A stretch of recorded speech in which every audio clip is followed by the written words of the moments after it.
जय श्री राम प्यारे भक्तों, इन 3 संकेतों से जानो कि आज्ञा चक्र सोया है या जागृत। सबसे पहले तो जो नए साधक हैं प्यारे भक्तों, ये समझ लीजिए कि आज्ञा चक्र होता क्या है। आज्ञा चक्र होता है हमारी दोनों बाहों के बीच में, जहाँ पर माताएं बहनें बिंदी लगाती हैं, जो हमारी नाक का अग्रभाग होता है, वहाँ होता है हमारा आज्ञा चक्र। इसी को 10वां दरवाज़ा भी बोलते हैं।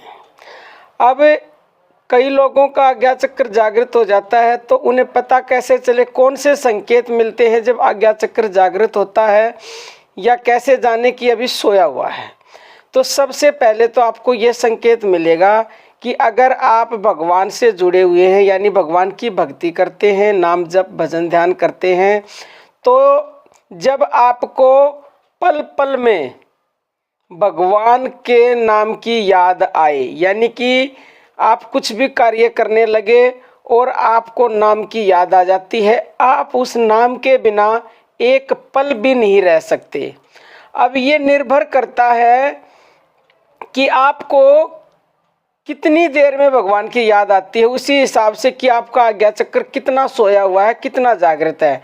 अगर आप एक पल भी नहीं रह पाते नाम के बगैर, तो समझ लीजिए आपका आज्ञा चक्र जागृत है। और अगर आपको बिल्कुल ही भगवान की याद नहीं आती, कभी कभार आपने दिन में कर लिया थोड़ी बहुत देर और फिर उसके बाद आप भूल गए, तो इसका मतलब अभी आपका आज्ञा चक्र सोया हुआ है। और 1-1, 2-2 घंटे में याद आती है, तो समझ लो कभी वो जग रहा है, कभी सो रहा है आज्ञा चक्र आपका। ये है पहला संकेत। दूसरा संकेत ये है प्यारे भक्तों, आप कोई भी कार्य करते हो तो कभी उस कार्य में आपको असफलता प्राप्त होती है और कभी सफलता प्राप्त होती है। लेकिन जब आपका आज्ञा चक्र जागृत हो जाता है, तो आपको हर कार्य में सफलता प्राप्त होती है, असफलता का मतलब ही नहीं है। और अगर कभी सफलता कभी असफलता, तो इसका मतलब कभी वो जाग जाता है नाम जप के प्रभाव से और कभी वो वापस सो जाता है। मतलब अभी आपका नाम जप, आपकी भक्ति चरम सीमा पर नहीं पहुँचे हैं, कभी सो रहा है कभी जाग रहा है। और अगर किसी को हर कार्य में असफलता ही असफलता मिलती है, तो इसका मतलब ये है कि उसका आज्ञा चक्र अभी जागृत नहीं हुआ है, वो सोया हुआ है। ये है दूसरा संकेत। तीसरा संकेत ये है प्यारे भक्तों कि जब आज्ञा चक्र जाग जाता है, तो आपको प्रतिदिन नए नए अनुभव होते हैं।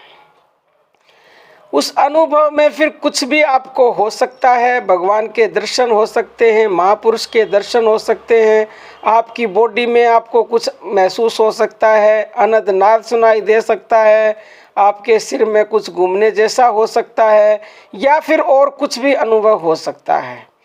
और जिसका आज्ञा चक्र सोया हुआ है, उसको कुछ भी अनुभव होगा ही नहीं। मात्र 3 संकेत आज की वीडियो में हमने बताए हैं। अगर आपको और भी संकेत चाहिए तो हमें बताना, हम सेकंड पार्ट बनाएंगे, कमेंट करना अवश्य ही। और हमारा दूसरा चैनल है ज्ञानदूत, आप उसकी वीडियोस देखना चाहते हो, डिस्क्रिप्शन बॉक्स में आपको लिंक मिलेगा।